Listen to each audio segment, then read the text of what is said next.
जय हिंद defence aspirants, welcome back again. This is Divyanshu Pandey. आज पूरा भारतवर्ष पराक्रम दिवस नेताजी सुभाष चंद्र बोस के याद में मना रहा है। तो पराक्रम दिवस हम क्यों मनाते हैं, इसका इतिहास क्या रहा है और सुभाष चंद्र बोस के बारे में आज हम जानेंगे। तो चलिए शुरुआत करते हैं आज के सेशन की। जैसा कि हम सभी जानते हैं कि भारत को स्वतंत्रता दिलाने में लाखों करोड़ों लोगों की भूमिका थी और उन लाखों करोड़ों लोगों का नेतृत्व किया था भारत के वीर सपूत सुभाष चंद्र बोस जी के द्वारा, जिनको हिटलर ने नेताजी कह के संबोधित किया था और हम इनको नेताजी कहते हैं।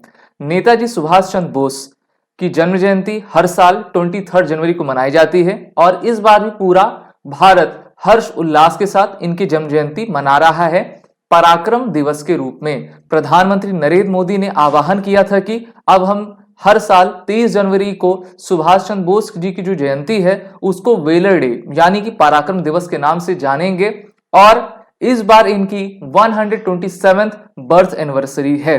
जी हां, हम सभी जानते हैं कि हमको स्वतंत्र करने में, भारत को एक समृद्ध भविष्य मुहैया करवाने में, प्रोवाइड करने में इनका सबसे बड़ा आपका योगदान था। अगर हम इनकी अर्ली लाइफ देखें तो इनका जन्म 23 जनवरी 1987 में कड़क उड़ीसा, जो कि डिवीजन आपके बंगाल प्रोविंस में आता था, वहां पर हुआ था। इनके माता और पिता का नाम प्रभावती दत्त बोस और जानकीनाथ बोस था और ये आजादी के महानायकों में सबसे अग्रणी भूमिका आपकी रखा करते थे। हम कहते हैं कि अभी के दौर में इंडियन एडमिनिस्ट्रेटिव सर्विस, जिसको आईएएस के नाम से जाना जाता है, वो एग्जाम भारत का सबसे टफेस्ट एग्जाम है और इसी प्रकार का एग्जाम अंग्रेजों के जमाने में आईसीएस एग्जाम कहलाता था, जिसका full form Indian civil services था। तो सुभाष चंद्र बोस ने अंग्रेजों को आईना दिखाया कि भारत में, भारतीय युवाओं में यह प्रतिभा है कि आपके टॉप लेवल के एग्जाम को भी हम आसानी से क्लियर कर सकते हैं और सिर्फ क्लियर नहीं बल्कि उसमें टॉप रैंकिंग पोजीशन भी प्राप्त कर सकते हैं। तो इसी प्रकार से 1919 में आईसीएस एग्जाम में इन्होंने टॉप किया, लेकिन इन्होंने जो है उस सर्विस को आपका ज्वाइन नहीं किया था, रिजाइन आपका कर दिया था। ये सबसे ज्यादा स्वामी विवेकानंद की टीचिंग से काफी इन्फ्लुएंस थे, प्रभावित थे, क्योंकि उस समय भी स्वामी विवेकानंद का आपका दौर था और उन्होंने भारत को एक युवा राष्ट्र बनाने में अपनी अग्रणी भूमिका निभाई हुई थी। अगर बात करते हैं इनके पॉलिटिकल मेंटर की, तो सी दास यानी कि चित्तरंजन दास इनके पॉलिटिकल आपके मेंटर हुए थे। और अगर बात करते हैं हम सभी आजादी के मूवमेंट की, तो मोतीलाल नेहरू, जो कि जवाहरलाल नेहरू के पिताजी थे, उन्होंने जो डोमिनियन स्टेटस का एक प्लान लाया था उसका अपोज इन्होंने किया था और इनकी मांग थी कि भारत को पूर्ण राज्य चाहिए और पूर्ण राज्य की प्राप्ति के लिए सुभाष चंद्र बोस ने कई बलिदान आपके दिए हुए थे। इसी के साथ बात करें, गांधी जी के सबसे बड़े फॉलोअर, अनुयायी सुभाष चंद्र बोस थे। 1930 में जब नमक आंदोलन, सॉल्ट सत्याग्रह हुआ था, तो उसमें उन्होंने एक्टिवली आपका पार्टिसिपेट किया। साथ ही साथ सिविल डिसोबीडियंस मूवमेंट का जो सस्पेंशन था उसके खिलाफ जो है उन्होंने आवाज उठाई थी और कहा था कि इसको सस्पेंड नहीं होने देना चाहिए था, इसको और भी आपका आगे बढ़ाने देना चाहिए था, जिससे कि हम अंग्रेजों पर ज्यादा से ज्यादा आपका दबाव डाल सके। साथ ही साथ जो 11 पॉइंट्स का समझौता गांधी इरविन पैक्ट के नाम से जाना जाता है, उसकी भी अपोजिशन इनके द्वारा आपकी की गई थी और इनका विचार था कि हम एक अलग तरीके से अपने राष्ट्र को स्वतंत्र कराने में आगे बढ़ें और उसी संकल्पना को लेकर इन्होंने अपना पूरा जीवन उसमें आपका लगा दिया। वहीं पर 1938 में जो इंडियन नेशनल कांग्रेस थी, उनका हर साल आपके कांग्रेस प्रेसिडेंट का चुनाव हुआ करता था। हरिपुरा अधिवेशन 1938 में ये कांग्रेस के आपके नेता चुने गए, प्रेसिडेंट चुने गए और एक बार फिर से 1939 में फिर से ये चुने गए। और सबसे अच्छी बात ये थी कि उसमें गांधी जी ने एक अपने तरफ से कैंडिडेट को उठाया था, लड़ाया था, जिसका नाम था पट्टाभी सीतारमैया। और गांधी जी ने यह कहा था कि अगर पट्टाभी सीतारमैया हारते हैं तो ये मेरी व्यक्तिगत हार होगी।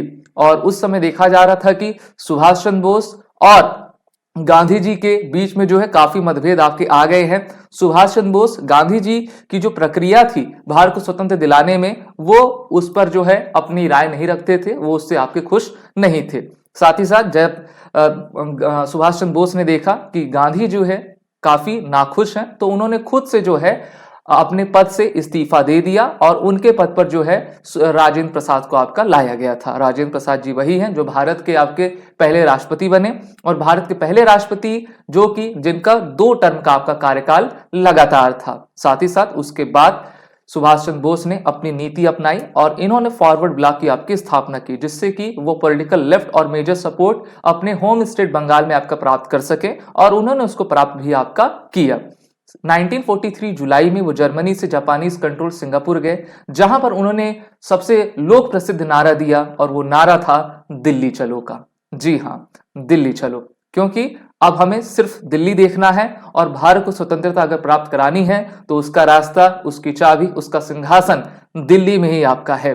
साथ ही साथ इन्होंने आजाद हिंद गवर्नमेंट का फॉर्मेशन किया, अंडमान निकोबार में जो है सरकार बनाई, वहां के प्रधानमंत्री बने, वहां पर बहुत सारी आपकी मिनिस्ट्रीज बनाई। इसलिए कहा जाता है कि आजाद हिंद भारत की पहली स्वतंत्र सरकार और पहले प्रधानमंत्री अगर कोई थे तो वो थे सुभाष चंद्र बोस थे। और इंडियन नेशनल आर्मी 21 अक्टूबर 1943 में आपकी आ चुकी थी, जिसका फाउंडेशन, जिसकी फॉर्मेशन जो है मोहन सिंह और जापानीज मेजर इवाची फूजीवारा के द्वारा आपकी की गई थी, जिसमें ब्रिटिश इंडियन आर्मी के जो कैप्चर हमारे इंडियन प्रिजनर्स थे उनको लेकर जो है इसकी फॉर्मेशन की गई। सबसे बड़ी बात यह थी कि ये जो हमारी आजाद हिंद फौज बनी थी उसमें टोटल 50,000 हमारे भारतीय थे, जिसमें भारतीय भी थे, सिंगापुर वाले भी थे। साउथ ईस्ट एशिया के लोगों को लेकर इसमें कॉम्प्रोमाइज किया गया, और कहा जाता है ना लेफ्ट लिबरल्स के द्वारा कि जो है मिल गई हमें आजादी बिना खड़क बिना कृपाल, ऐसा नहीं था। 26,000 इंडियन नेशनल आर्मी के हमारे जवानों ने अपने प्राणों की आहुति दी, तब जाकर भारत को आपकी स्वतंत्रता मिलती है। और जब विंस्टन चर्चिल, क्लेमेंट एटली से पूछा गया था कि आपने भारत क्यों छोड़ा, आप तो मजबूत स्थिति में थे, वर्ल्ड वॉर सेकंड में ब्रिटेन आपका जीत भी गया था, तो उन्होंने सिर्फ 3 ही वर्ड्स कहे थे, Subhash Chandra Bose, Indian national army. इनकी वजह से हमने जो है भारत आपका छोड़ा हुआ है, और भारत को स्वतंत्र दिलाने में सबसे अग्रणी भूमिका इंडियन नेशनल आर्मी और उनके लीडर सुभाष चंद्र बोस की आपकी रही है। आईने आपके एलाइड फोर्सेस के 1944 में इन्होंने लड़ाई लड़ी थी।